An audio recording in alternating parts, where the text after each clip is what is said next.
باب اکل الجمار، کھجور کا گابھا کھانا یعنی اس کا جو گودا ہے وہ کھانا. یعنی کھجور کے درخت کی آخری ٹہنیوں کے درمیان ایک گودا ہوتا ہے جس سے گندے ہوئے آٹے کی مہک آتی ہے، اس کو جمار کہتے ہیں. یہ کھانے میں بہت لذیذ ہوتا ہے اور کہا جاتا ہے کہ اس کی بو منی سے ملتی جلتی ہے، اور اگر اس گابے کا سر کاٹ دیں تو وہ مر جاتا ہے. درخت نہیں مرتا لیکن وہ ختم ہو جاتا ہے گابا. اور اس سے بھی پتہ چلتا ہے کہ کھجور کے درخت کی ہر چیز فائدہ مند ہے. اور یہ کھجور کے درخت کا دل ہے، اس کی شیپ بھی دل کی طرح ہی ہوتی ہے، تھوڑا سا ایسے کون کی طرح بنا ہوا ہوتا ہے. کہا جاتا ہے کہ کھجور کے درخت کا دل ہوتا ہے. کھجور کے درخت کی شاخیں کھجور کے درخت کے لیے، یعنی یہ گابھا جو ہے وہ سفید دل ہے. اور امام بخاری یہ حدیث اس لیے لائے ہیں کہ کھجور کے درخت سے صرف کھجوریں ہی نہیں باقی حصے بھی استعمال کیے جا سکتے ہیں. حدثنا عمر بن حفص بن غیاث حدثنا ابی حدثنا الاعمش قال حدثني مجاہد عن عبد الله بن عمر رضی اللہ عنہما قال بینا نحن عند النبی صلی اللہ علیہ وسلم جلوس. عبداللہ بن عمر رضی اللہ عنہما کہتے ہیں کہ اس دوران کہ ہم نبی صلی اللہ علیہ وسلم کے پاس بیٹھے ہوئے تھے، اذا اوتی بجمار نخلۃ، کہ آپ کے پاس کھجور کے درخت کا گابھا لایا گیا یا گودا لایا گیا. فقال النبی صلی اللہ علیہ وسلم، تو نبی صلی اللہ علیہ وسلم نے فرمایا، ان من الشجر، بے شک درختوں میں سے، لما برکتہ کبرکت المسلم، اس کی برکت مسلمان کی برکت جیسی ہے. فظننت انہ یعنی النخلہ، تو مجھے یقین آ گیا کہ وہ درخت کھجور کا ہے. یعنی عبداللہ بن عمر کو سمجھ آ گئی کہ وہ کھجور کا درخت ہے. فاردت ان اقول ہی النخلۃ یا رسول اللہ، میرا دل چاہا کہ میں کہوں کہ یا رسول اللہ صلی اللہ علیہ وسلم وہ کھجور کا درخت ہے. ثم التفت، پھر میں مڑا تو میں دیکھتا ہوں فاذا انا عاشر عشرۃ، کہ میں 10 میں سے 10واں ہوں، یعنی 9 اور لوگ بھی بیٹھے ہیں مجلس میں اور ان میں سے ایک یعنی 10واں میں ہوں. انا احدثہم، میں ان میں سب سے چھوٹا ہوں، تو میں کیسے جواب دے دوں، کیونکہ اس کو بے ادبی کنسیڈر کیا جاتا ہے کہ بڑوں کی موجودگی میں چھوٹے بڑھ بڑھ کے بولیں. فسکت، تو میں خاموش ہو گیا. فقال النبی صلی اللہ علیہ وسلم ہی النخلۃ، تو نبی صلی اللہ علیہ وسلم نے فرمایا کہ یہ درخت کھجور کا درخت ہے. اس حدیث سے کچھ فوائد بھی پتہ چلتے ہیں. وہ یہ کہ نبی صلی اللہ علیہ وسلم کے سکھانے کے طریقوں میں ایک طریقہ سوال بھی تھا. آپ حاضرین کا امتحان لیتے تھے کہ کون زیادہ سمجھدار ہے، کون بات کی تہہ تک جلدی پہنچتا ہے. تو آپ صلی اللہ علیہ وسلم نے اسی لیے ایک سوال کیا، حالانکہ اس کا کلو سامنے موجود تھا، یعنی وہ گاوا دیکھ کے آپ نے سوال کیا تھا. پھر اسی طرح ایک بات یہ بھی ہے کہ بعض اوقات حیا کی وجہ سے انسان ایک بات کو جانتا بھی ہے لیکن وہ نہیں بولتا، تو اس کا بھی جواز ہے، کوئی بات نہیں. جیسے عبداللہ بن عمر نہیں بولے تھے. بعض اوقات آپ استاد سے زیادہ اچھا جواب جانتے ہوتے ہیں یا کسی چیز کی ایکسپلینیشن جان رہے ہوتے ہیں، لیکن آپ حیا کی وجہ سے یا ادب کی وجہ سے یا ویسے ہی شرما کر آپ ودرا کر لیتے ہیں، اپنا اوپینین نہیں دیتے. تو ایسا کرنے میں کوئی گناہ کی بات نہیں، کوئی حرج نہیں ہے. حضرت ابن عمر کے دل میں یہ بات آ گئی تھی کہ یہ کھجور کا درخت ہے، لیکن انہوں نے آس پاس نظر دوڑائی کہ مجلس میں اور کون کون ہے، بھلا کوئی اور بولتا ہے کہ نہیں. تو اس میں انہوں نے دیکھا کہ سب خاموش ہیں تو وہ بھی خاموش رہے. اسی طرح مجلس میں بڑی عمر کے لوگوں کا خیال رکھنا چاہیے، انہیں اپنے پر فوقیت دینی چاہیے. مثلاً آپ کسی گیدرنگ میں ہیں، آپ سے بڑی عمر کے لوگ ہیں، یا ہوتا ہے نا کہ جیسے خاندان میں دعوت ہے یا کہیں کسی فرینڈ کے ہاں ہے، تو اس میں بچے بھی ہوتے ہیں، آپ کے ہم عمر بھی ہوتے ہیں، آپ سے عمر کے بڑے بھی ہوتے ہیں، اور کئی بہت ہی بوڑھے بزرگ بھی ہوتے ہیں. اب کھانا شروع ہو رہا ہے یا کوئی اور ایکٹیویٹی شروع ہو رہی ہے، تو سب سے پہلے جو سب سے زیادہ بڑی عمر کے لوگ ہیں ان کا خیال کرنا چاہیے اور ان کو توجہ دینی چاہیے، کہ وہ بعض اوقات اپنی کرسی سے نہیں اٹھ سکتے، بعض اوقات ان کو انٹرسٹ اتنا نہیں ہوتا بہت ساری چیزوں میں، تو ان کو بار بار پوچھنا بھی چاہیے، یعنی وہ لیفٹ آؤٹ پر فیل کرتے ہیں. تو بزرگوں کا ایک مقام ہے ہمارے دین میں، اور جس طرح بچوں کو توجہ دی جاتی ہے اسی طرح بڑوں کو بھی توجہ دینی چاہیے، وہ توجہ کے مستحق ہوتے ہیں. پھر اسی طرح نبی صلی اللہ علیہ وسلم نے جب دیکھا کہ لوگ سوال کا جواب نہیں دے رہے تو آپ نے خود جواب دے دیا. تو اس میں بھی کوئی حرج نہیں. یعنی ضروری نہیں کہ شاگردوں کو پریشان کرنا ہی مطلوب ہے یا ان کو بلیٹل کرنا کہ تمہیں کچھ نہیں آتا، نکمے ہو تم. نہیں، جب دیکھا کہ جواب نہیں آیا تو آپ نے خود ہی ایکسپلین کر دیا. یعنی استاد کا یہ کام ہے کہ وہ پڑھانے کے علاوہ اسٹوڈنٹ کو سوال کرنے پر اگر جواب نہ آئے تو جواب دینے میں بھی مدد کرے. مجھے اچھی طرح یاد ہے کہ جب میں نے پہلی دفعہ قرآن کا ترجمہ شروع کیا تھا تو مجھے کچھ سمجھ نہیں آتی تھی. اس وقت میری ایج ابھی 14 کی ہوئی نہیں تھی، چند دن کے بعد ہو گئی تھی. تو میرے والد مجھے پڑھاتے تھے اور وہ مجھ سے کہتے تھے اس کو یاد کرو، اور میرا بالکل دل نہیں کرتا تھا یاد کرنے کو. تو پھر وہ روزانہ صبح سنتے تھے پچھلا، تو جب سنتے تھے تو مجھے آتا نہیں تھا. ایک دن انہوں نے مجھے شرمندہ نہیں کیا، ایک دن. میں جب چپ ہو جاتی تو وہ جواب دے دیتے. یعنی جیسے لفظ آپ کو سکھایا اسی طرح میں لفظ بولتی اور لفظ کا ترجمہ تو کہاں سے آنا تھا. اس زمانے میں تو کوئی اس طرح کے لفظی ترجمے کے سپارے بھی نہیں ملتے تھے. تو وہ پھر خود جواب دے دیتے، خود بتا دیتے اس کا یہ مطلب ہے. پھر آگے ایک دو لفظ کا ترجمہ کرتی، تیسرے پہ پھر اٹکتی، پھر خود بتا دیتے. تو میں کبھی سوچتی ہوں کہ اگر میرے والد میرے ساتھ اتنی شفقت نہ کرتے تو شاید میں جاہل رہ جاتی. یعنی اتنا تعاون کہ ان کو یہ ہوتا تھا کہ ایٹ لیسٹ اس کے کانوں سے یہ باتیں گزر جائیں، ایٹ لیسٹ اس کو سمجھ آنا شروع ہو جائے. ایک وقت آئے گا کہ سمجھ جائے گی. آج تو ہمارے سامنے بہت سی مثالیں ہیں نا، وہ 12 سال کی لڑکی نے یہ پڑھ لیا، وہ فلاں نے اتنی ایج میں یاد کر لیا، وہ 70 ایئرز اولڈ نے کر لیا. تو ہمیں انسپریشن ملتی ہے. تو جب آپ ہی اکیلے ایک کام کرنے والے اور آپ کے آس پاس کوئی آپ کی کلاس فیلوز، کوئی فرینڈز، کہیں کوئی تصور ہی نہ ہو تو وہ کام بہت ہی مشکل لگتا ہے. جیسے آج کل آپ کے بچوں کو بھی کچھ چیزیں بہت اس لیے مشکل لگتی ہوں گی کہ ان کے کلاس فیلوز میں سے، ان کے ایج فیلوز میں سے کوئی بھی نہیں کر رہا، تو وہ کہتے ہیں کہ پھر آپ ہمیں کیوں کہتے ہیں. یعنی مشکل ہوتا ہے نا. کاپی کرنا، دوسروں کو دیکھ کے کام شروع کر دینا وہ آسان ہوتا ہے. بچہ نہ کھائے تو ماں دوسرے بچے کو کھلانے لگتی تو پہلا بھی کہتا ہے میں نے بھی کھانا ہے. تو استاد کے لیے بہت ضروری ہے، اور خصوصاً دین کے استاد کے لیے، کہ وہ طالب علموں کو شرمندہ نہ کرے اور ان پر ایسی سختی نہ کرے کہ وہ بھاگ ہی جائیں دین سے. ہمارا اصل مقصد کیا ہے؟ ٹھیک ہے، کام کروانا، ڈسپلن کرنا بھی ہماری ذمہ داریوں میں سے ہے، لیکن محبت کے ساتھ. وہ کوئی مجھے بتا رہا تھا کہ ایک خاتون بڑی ہی مشکل سے اپنی بیٹی کو کس طرح مشقتوں سے لے کر آئی، اور وہ جیسے بچے ہوتے ہیں اسکول میں بھی جاتے ہوئے کہیں سے ٹم ہارٹن سے چائے پکڑی، کہیں کچھ کوئی ڈرنک لے لیا، تو وہ بھی ڈرنک لے کر اندر آ گئی اور آ کے کلاس میں بیٹھ گئی. اب وہاں کوئی جی آئی تھی تو انہوں نے پیچھے مڑ کو دیکھا تو ان کے ہاتھ میں چائے تھی، تو ان کا کہ یہ اٹس ناٹ الاؤڈ یہاں چائے پینا. تو وہ تو اس کے بعد دوبارہ پھر واپس نہیں آئی.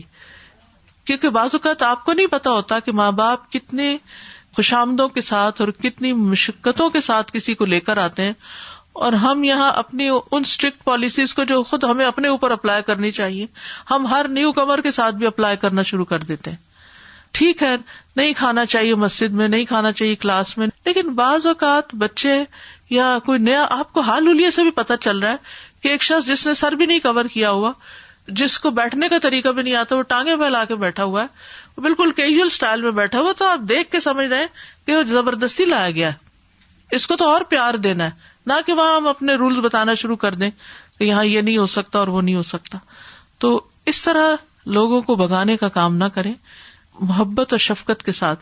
دیکھیے ماضی میں جتنے بھی استاد آپ کے گزرے ہیں، آپ کو ان کی باتیں شاید یاد نہ ہوں، لیکن ان کا آپ کے ساتھ رویہ اور معاملہ آپ کو ضرور یاد ہوگا. یہ رویہ اور معاملہ اور اخلاق ایسی چیز ہوتی ہے جو دوسروں کے دل پر دیر پا اثرات چھوڑ جاتی ہے، چاہے وہ سختی کا ہو، چاہے وہ پیار اور نرمی کا ہو. اگر آپ نے اپنے رولز بھی پورے کروانے ہیں تو اس کے لیے بھی آپ لوگوں کو محبت سے بتائیں. آپ ان کو آلٹرنیٹ دیں، آپ یہاں آ جائیں، ادھر بیٹھ جائیں، ایسا کر لیں، ویسا کر لیں. لیکن نیا آنے والا جس کو ابھی کچھ بھی نہیں پتا، ہو سکتا ہے کہ آپ اس کو پیار سے بیٹھنے دیں گے تو قرآن خود اس کے دل پہ جائے گا، کیونکہ اللہ کا خطاب تو سب کے لیے. میں صبح سن رہی تھی سورۃ یونس، تو میں سوچ رہی تھی کہ اس میں تو زیادہ باتیں ان لوگوں کے لیے جو ایمان ہی نہیں رکھتے. یہ تو قرآن کا ایک بڑا حصہ ڈائریکٹ مومنوں سے خطاب کا نہیں ہے. قرآن کا ایک بڑا حصہ جو ہے وہ تو توحید کے دلائل اور ایک جنرل فارم میں بات کی گئی ہے ان لوگوں کے لیے جو کہ قرآن کو جانتے ہی نہیں، جن تک پہنچا ہی نہیں، جو مانتے ہی نہیں. تو ہم سمجھتے ہیں کہ یہ صرف ہماری کتاب ہے، اور صرف ہم ہی اس کے وارث ہیں، جبکہ اس کا پیغام عام ہے، سب کے لیے ہے، اور ان تک تب پہنچے گا جب ہمارے رویے بدلیں گے، ہمارے اخلاق بدلیں گے. جیسے یہاں آپ دیکھیں کہ نبی صلی اللہ علیہ وسلم کس طرح کنسرن شو کرتے ہیں اور کس طرح مسئلے کا حل نکالتے ہیں. ہم مسئلے پیدا کرنے والے نہ ہوں، مسئلے حل کرنے والے ہوں. کہیں مسئلہ بن بھی رہا ہے نا تو اس کو بھی کم کر دیں جتنا حصہ آپ ڈال سکتے ہیں، نہ کہ چھوٹی سی بات پہ ہو ہا کریٹ کر کے اس کو اتنا بگ ایشو بنا دیا، کوئی کچھ ہے ہی نہیں اس میں. So as I was just reflecting on how it's so important to swallow the pride. Because that becomes the biggest hurdle in so many aspects of our lives. Here we see in all of these ahadith also, even if you look at this one, Abdullah ibn Umar, he knew the answer but he didn't say it. But eventually you see this hadith is reaching us with his name mentioned there. So when it is that you're genuine, when you're sincere and you humble yourself, Allah's help comes in the most amazing ways. Even this, the one that we learned previously, we see that Jabir radhiyallahu anhu, the news about his situation reached Rasulullah sallallahu alaihi wasallam. We don't find here that he took that news to him straight away, or he panicked, or he ran with that news straight away. The news eventually reached him, the solution eventually came. If you're patient, you swallow your pride, Allah helps you in the most amazing ways. اور سب سے بڑی تو آپ صلی اللہ علیہ وسلم نے یہ شو ہی نہیں کیا کہ دیکھو میں اللہ کا نبی ہوں، تم میری بات نہیں مان رہے، اور آپ اس سے ہرٹ بھی نہیں ہوئے. اگر ہمیں کوئی پوزیشن ملی ہو اور لوگ 1 سے 2 دفعہ کہنے پہ بات نہ مانے تو ہم خفا ہو جاتے ہیں کہ انہوں نے ہمارا لحاظ ہی نہیں کیا، انہیں نہیں پتا ہم کون ہیں. And even how we started today with this ayah of Surat Maryam, how Allah helped Maryam alayha salam in such an amazing way. She also was accepting of her situation. So wherever you see this kind of humility, you see Allah's help coming in the most amazing way. So we need to develop that within us. اور عبداللہ بن عمر کو جب پتہ بھی چل گیا تو انہوں نے یہ نہیں کہا کہ یا رسول اللہ مجھے تو پہلے ہی پتا تھا. السلام علیکم ورحمۃ اللہ وبرکاتہ. استاذہ 2 باتیں میں سوچ رہی تھی. ایک تو یہ کہ اس محفل میں جید صحابہ کے ساتھ ایک بچہ بھی بیٹھا ہوا ہے، بالکل ہم اپنے درس میں بچوں کو ذرا سائڈ کر دیتے ہیں. اور دوسری بات یہ ہے کہ اللہ سبحانہ و تعالی حضرت موسیٰ علیہ السلام کو فرعون کے پاس بھیج رہے ہیں، تو فرعون سے برا کوئی نہیں اور حضرت موسیٰ علیہ السلام سے اچھے ہم نہیں ہو سکتے. تو ان سے بھی حکم ان کو دیتے ہیں اللہ سبحانہ و تعالی کہ نرم گفتگو کرنا. بالکل. Ustaza, also Abdullah ibn Umar radiyallahu anhu, he had so much haya that he hesitated to speak in front of Rasulullah sallallahu alaihi wasallam when the elders were around. We learn about the importance of haya, which is also a branch of iman. Bilkul. I was thinking, Nabi sallallahu alaihi wasallam said about the tree, ka barakatil muslim. What an amazing honor that the more you submit, the more barakah Allah subhanahu wa ta'ala will bring to you. This is a beautiful point that keeps hitting me, that you are a Muslim. People sometimes think that, you're surrendering, you're submitting, you don't have a will of your own, you're not standing out, you're giving up yourself. But Allah subhanahu wa ta'ala and Prophet sallallahu alaihi wasallam over here is highlighting the barakah of a Muslim. جی، یعنی کہ مسلم سے خیر ہی خیر پہنچتی ہے. جیسے کھجور کے درخت کا ہر حصہ استعمال ہوتا ہے، ایور گرین ہوتا ہے، تؤتی اکلها کل حین باذن ربها. تو اسی طرح مومن سے بھی ہر وقت خیر ہی خیر جاری رہتی ہے. یعنی یہ ہے دونوں کی ریزمبلنس. باب الاجوتی، اجوا کھجور کا بیان، اجوا کی فضیلت. حدثنا جمعۃ بن عبد اللہ حدثنا مروان اخبرنا ہاشم ابن ہاشم اخبرنا عامر بن سعد عن ابیہ قال قال رسول اللہ صلی اللہ علیہ وسلم من تصبح کل یوم، رسول اللہ صلی اللہ علیہ وسلم نے فرمایا جو صبح کے وقت لے ہر روز 7 تمرات اجوۃ 7 اجوا کھجوریں، لم یضرہ فی ذلک اليوم سم، اس کو اس دن کوئی زہر نقصان نہیں دے گا، ولا سحر، اور نہ کوئی جادو. سنن ترمذی کی روایت میں آتا ہے، ابو ہریرہ کہتے ہیں کہ رسول اللہ صلی اللہ علیہ وسلم نے فرمایا اجوا کھجور جنت میں سے ہے اور اس میں زہر سے شفا موجود ہے. اچھا، ایک زہر کی قسم تو وہ ہوتی ہے نا جو جان سے مار دیتا ہے، تو یہ جو زہریلے مواد ہیں، ٹاکسنز جو ہیں، تو اس سے یہ پتہ چلتا ہے کہ ان کی بھی اینٹیڈوٹ ہے، وہ بھی جسم سے زہر یعنی ایسے مادوں کو نکالتی ہے. ایک اور روایت میں ہے سلسلہ صحیحہ کی، ابو ہریرہ رضی اللہ عنہ کہتے ہیں رسول اللہ صلی اللہ علیہ وسلم نے فرمایا جنت کی صرف 3 چیزیں زمین میں پائی جاتی ہیں، اجوا کھجور کا درخت، نمبر 2 اوقیے جو ہر روز جنت کی برکت میں سے فرات میں نازل ہوتے ہیں، اور نمبر 3 حجر اسود. اجوا میں سے بھی مدینہ کی جو اجوا ہے وہ زیادہ بہتر ہے. عبداللہ بن عبد الرحمن بن معمر کہتے ہیں کہ ایک مرتبہ عامر بن سعد نے عمر بن عبدالعزیز کو، جبکہ وہ مدینہ کے گورنر تھے، اپنے والد سعد بن ابی وقاص کے حوالے سے یہ حدیث سنائی. انہوں نے بتایا رسول اللہ صلی اللہ علیہ وسلم نے فرمایا، جو شخص صبح نہار منہ مدینہ کے دونوں اطراف میں کہیں سے بھی 7 کھجوریں کھا لے، اس دن شام تک اسے کوئی چیز نقصان نہیں پہنچا سکے گی. اور راوی کہتے ہیں کہ انہوں نے یہ بھی فرمایا کہ اگر شام کو کھا لے تو صبح تک کوئی چیز نقصان نہیں دے سکے گی. تو عمر بن عبدالعزیز نے کہا، اے عامر، اچھی طرح سوچ لو تم رسول اللہ صلی اللہ علیہ وسلم کے حوالے سے کیا چیز بیان کر رہے ہو. تو انہوں نے کہا، میں اس بات پر گواہ ہوں کہ میں سعد رضی اللہ عنہ پر جھوٹ نہیں باندھ رہا، اور سعد نے رسول اللہ صلی اللہ علیہ وسلم پر جھوٹ نہیں باندھا. یعنی بالکل سچی بات ہے. یہ اجوا کھجور جو ہے یہ سیاہی مائل ہوتی ہے، بلیک کلر کی ہوتی ہے، اور ساری کھجوروں میں سے سب سے فائدہ مند ہے، مدینہ میں پائی جاتی ہے. اس کے متعلق رسول اللہ صلی اللہ علیہ وسلم نے دعا کی، اس لیے دعا کی برکت سے اس میں یہ تاثیر ہے. یہاں یہ بات یاد رکھیے کہ نہار منہ کھانا زیادہ بہتر ہے، یعنی کچھ بھی کھانے سے پہلے. اور پھر یہ زہر اور جادو سے حفاظت کا باعث ہے.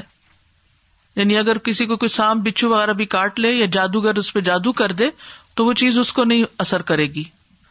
اجوا کی یہ تعداد جو ہے یہ خاص ہے کہ 7 کی تعداد میں. اب یہ کیوں 7 ہے، اس کی حکمت اللہ ہی کو پتا ہے کہ نبی صلی اللہ علیہ وسلم کو 7 ہی بتائی گئی اور آپ نے ہمیں 7 ہی بتائی. اب سوال یہ پیدا ہوتا ہے کہ اگر کسی کے پاس اجوا نہ ہو تو کیا کوئی اور کھجور کھا سکتا ہے وہ؟ تو بعض علماء نے یہ کہا ہے کہ سب کھجوروں کے لیے یہ حکم عام ہے، اور رسول اللہ صلی اللہ علیہ وسلم نے مثال کے طور پر اس کھجور کا ذکر کیا. مسلم کی روایت میں آتا ہے، فی اجوت العالیت شفاء، مدینہ کے بالائی حصے کی اجوا میں شفا ہے. اور احمد کی روایت میں مقام عالیہ کی کھجوروں میں شفا ہے، یا فرمایا صبح سویرے نہار منہ کھانے میں شفا ہے. تو بہرحال بعض علماء یہ کہتے ہیں کہ چونکہ کھجور کا درخت ایک بابرکت درخت ہے، اس لیے کوئی بھی کھجور آپ خالی پیٹ کھا لیں آپ کو فائدہ ہی دے گی. اجوا کے اپنے فوائد ہیں، لیکن کوئی بھی کھجور کھانا کسی بھی قسم کی جو بھی اویلیبل ہے، اور اگر 7 نہیں بھی کھا سکتے، کیونکہ بعض اوقات 7 کچھ لوگ نہیں کھا سکتے، تو جتنی بھی آپ کھا لیں، 1 کھا لیں، 2 کھا لیں، 3 کھا لیں، تو ہمیں اس کا اہتمام کرنا چاہیے. اچھا، اس میں آپ دیکھیے کہ بعض اوقات ہم کہتے ہیں خالی پیٹ زیتون پی لو، خالی پیٹ کھجور کھا لو، خالی پیٹ کلونجی کھاؤ، خالی پیٹ یہ کھاؤ. اکثر جو نسخے بتائے جاتے ہیں وہ نہار منہ کے بہت سے بتائے جاتے، پھر انسان کہتا ہے اب کروں کیا، کانفلکٹ ہو جاتا ہے. تو آپ یہ بھی کر سکتے ہیں کہ 1 ویک کے لیے ایک چیز جاری رکھیں یا 1 مہینے کے لیے، پھر آپ چینج کریں، کیونکہ ایک ہی چیز جب آپ مسلسل کرتے ہیں نا تو جسم پھر اس کا عادی ہو جاتا ہے، اس کا وہ فائدہ نہیں رہتا. تو بدل بدل کے. اسی طرح کچھ چیزیں موسم کے ساتھ، یعنی موسم سردیوں کا ہے تو کچھ ایک طرح کی چیز، گرمیوں کا ہے تو کچھ اور. باب القران فی التمر، 2 کھجوریں ایک ساتھ ملا کر کھانا. قرین کہتے ہیں نا ساتھی کو، تو قران اسی سے ہے. اور یہ منع ہے خاص طور پر جب کوئی شخص دوسروں کے ساتھ بیٹھ کے کھا رہا ہو، ایک ہی برتن سے کھا رہا ہو. اور پھر یہ کھجوروں پر قیاس کرنا چاہیے اور چیزوں کو، جیسے انگور ہیں یا چاکلیٹس ہیں یا کوئی بھی چیز، یعنی کھانے کی چیزیں جس میں بہت سارے لوگ مل کے کھا رہے ہیں، تو آپ اس میں سے ایک وقت میں 2-3 اکٹھی نہ کھائیں کہ آپ زیادہ کھا جائیں، دوسروں کی رعایت رکھ کے کھائیں، یہ مقصد ہے. لیکن اس میں سے وہ پھل نکل جائیں گے کہ جن کو ملا کر ہی کھانا پڑتا ہے، جیسے انار کے دانے. تو اب آپ وہ ایک دانہ نہیں کھا سکتے، یا چاول کا ایک دانہ نہیں کھا سکتے، آپ کو اکٹھے ہی کھانے پڑیں گے. لیکن انگور اور کھجور مختلف ہیں، یا زیتون ہے. اور ایسا کرنے سے انسان اپنے بھائی کے حق میں ظلم کرنے والا بن جاتا ہے. ہاں، اکیلے بیٹھے ہیں یا جلدی ہے آپ کو تو آپ 2 بھی اکٹھی منہ میں ڈال لیں، یا آفر کرنے والا کرے کہ 2 لے لیں تو پھر آپ لے لیں. حدثنا آدم حدثنا شعبہ حدثنا جبلۃ بن سحیم قال اصابنا عام سنة مع ابن الزبیر فرزقنا تمرا. جبلہ بن سحیم کہتے ہیں کہ ابن زبیر کی خلافت میں ایک سال ہم پر قحط آیا. اصابنا عام سنة، ٹھیک ہے. فرزقنا تو وہ ہمیں دیتے تھے، تمرن کھجور، یعنی کھانے کے لیے کھجور دیتے تھے. فکان عبداللہ ابن عمر یمر بنا، تو عبداللہ بن عمر ہمارے پاس سے گزرتے، ونحن ناکل، اور ہم کھا رہے ہوتے تھے، ویقول، اور وہ فرماتے، لا تقارنوا، دو دو مت کھانا، یعنی پاس سے گزرتے ہوئے نصیحت کرتے. فإن النبی صلی اللہ علیہ وسلم نہا عن القران، کیونکہ نبی صلی اللہ علیہ وسلم نے دو کھجوریں ملا کے کھانے سے منع کیا. ثم یقول الا ان یستأذن الرجل اخاہ، مگر یہ کہ انسان اپنے بھائی سے اجازت لے لے، دوسرے کی پرمیشن سے کھا سکتا ہے. قال شعبۃ الاذن من قول ابن عمر، شعبہ کہتے ہیں کہ اذن کا لفظ جو ہے یہ ابن عمر کا قول ہے، یعنی ان کی وضاحت ہے، اصل حدیث کے اندر نہیں ہے یہ بات. باب القثاء، ککڑی کا بیان، کیوکمبر.